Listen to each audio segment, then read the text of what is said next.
How to fix screen won't turn on in Samsung F36. So let's start the video. First of all,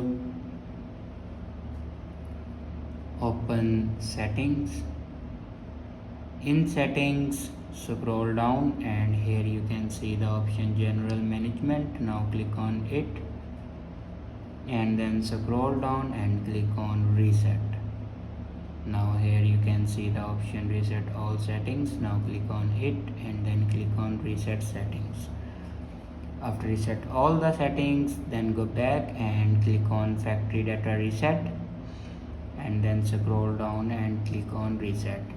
Factory data reset, it will remove all the data in your device like photos, videos, documents, everything will be removed in your device. After do factory data reset, then go back to your home screen and restart your device.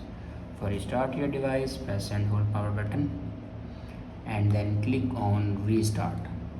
After restart your device, your problem will be fixed. I hope this video is helpful for you. Thanks for watching.